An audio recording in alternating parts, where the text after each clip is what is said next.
우리는 과연 우리 자신이 무엇을 진정으로 알고 있는지에 대하여 단 한 번이라도 진지하게 자문을 던져본 적이 있습니까?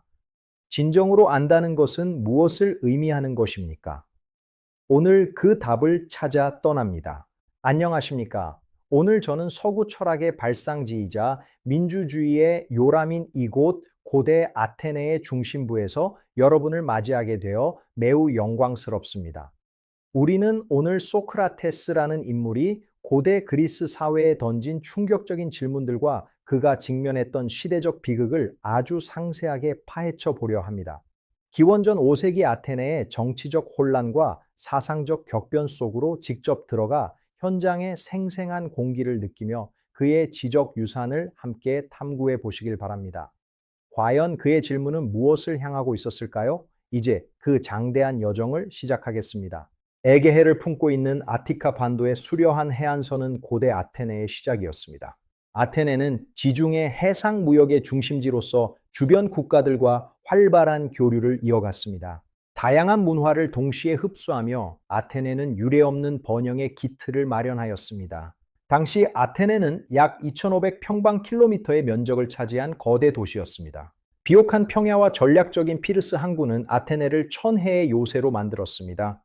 자급자족과 대외 무역이 모두 가능한 환경은 아테네의 가장 큰 자산이었습니다. 기원전 5세기의 아티카 반도는 인구 통계학적으로 매우 역동적인 시기였습니다. 당시 약 30만 명의 인구가 아테네 도성에 밀집하여 거주하고 있었습니다.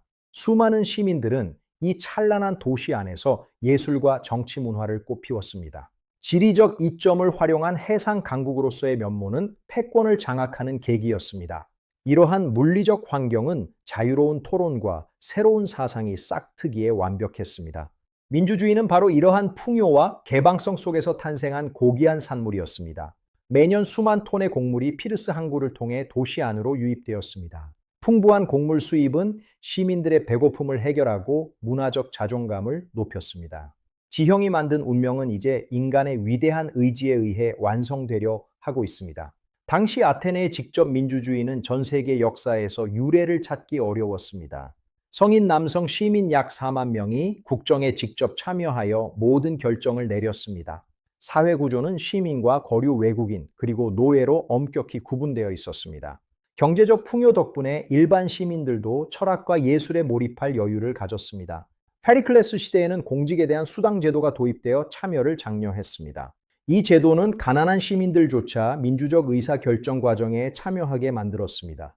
매년 열리는 민회에서는 국가의 전쟁과 평화에 대한 중대사가 결정되었습니다. 이러한 민주적 토양은 아테네 사회의 거대한 지적 혁명을 예고하고 있었습니다. 하지만 민주주의 이면에는 여성과 노예 그리고 외국인의 소외가 존재했습니다.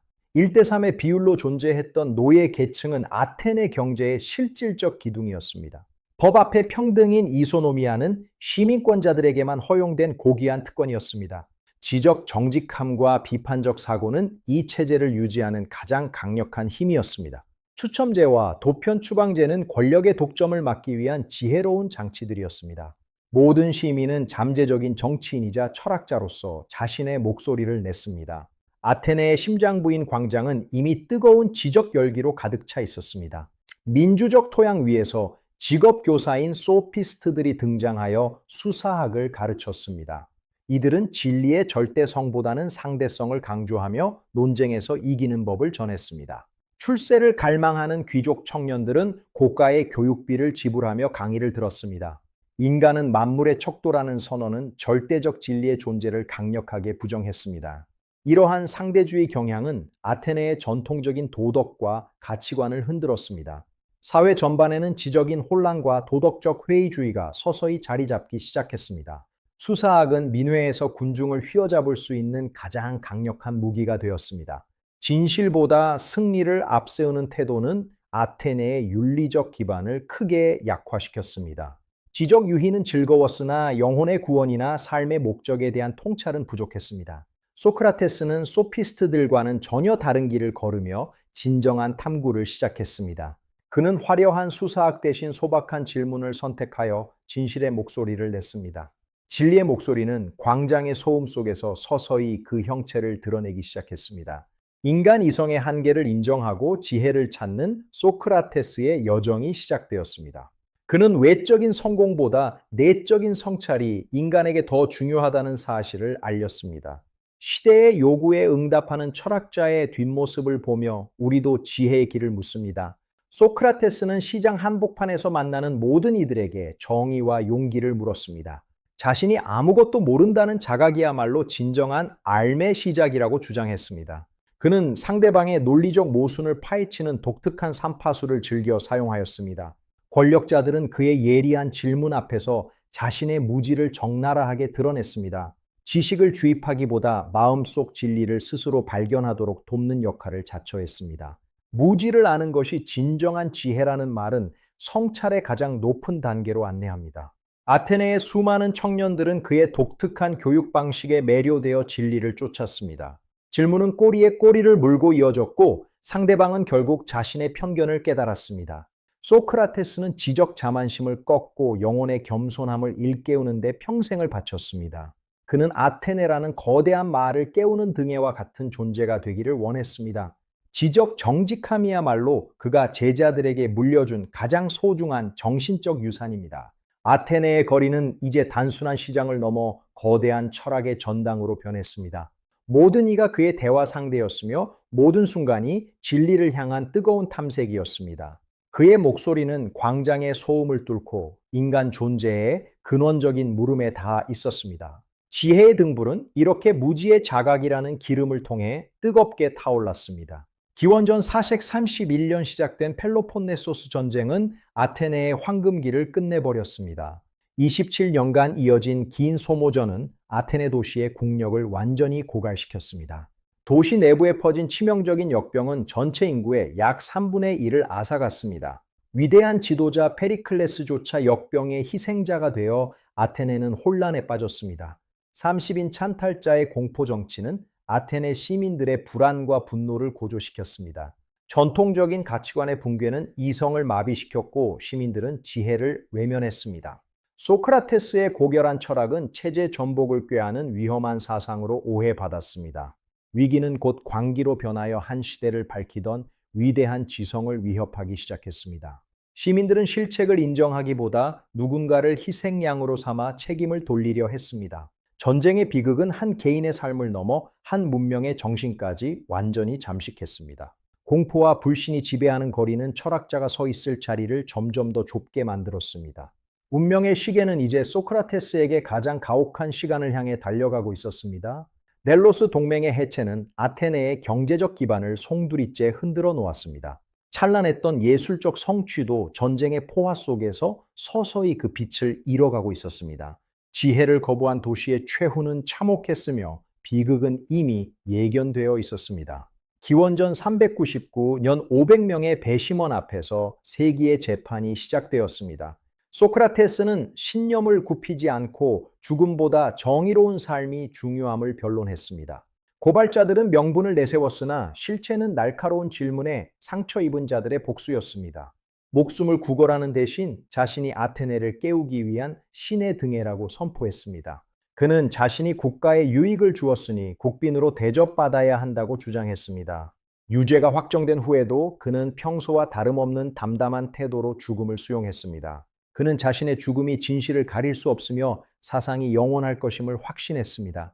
이 재판은 서구 문명사에서 가장 비극적이면서도 숭고한 법정 기록이 되었습니다.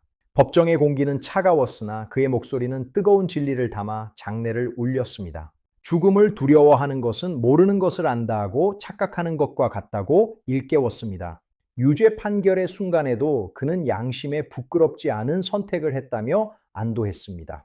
아테네 민주주의는 스스로의 가장 밝은 빛을 끄기로 결정하는 실수를 범했습니다.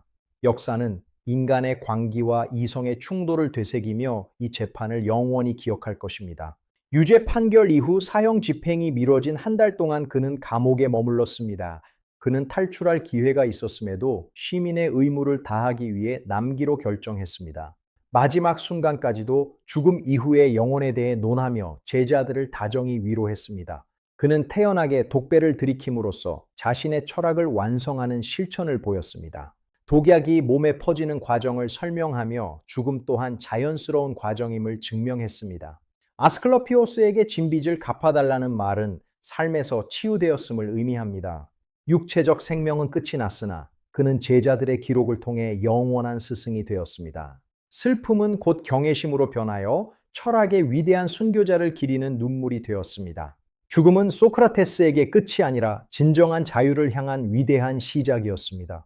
서양 철학의 거대한 등불은 잠시 꺼졌지만 그 열기는 결코 식지 않고 흐릅니다. 소크라테스의 사상은 플라톤을 거쳐 서양 문명의 거대한 지적 토대가 되었습니다.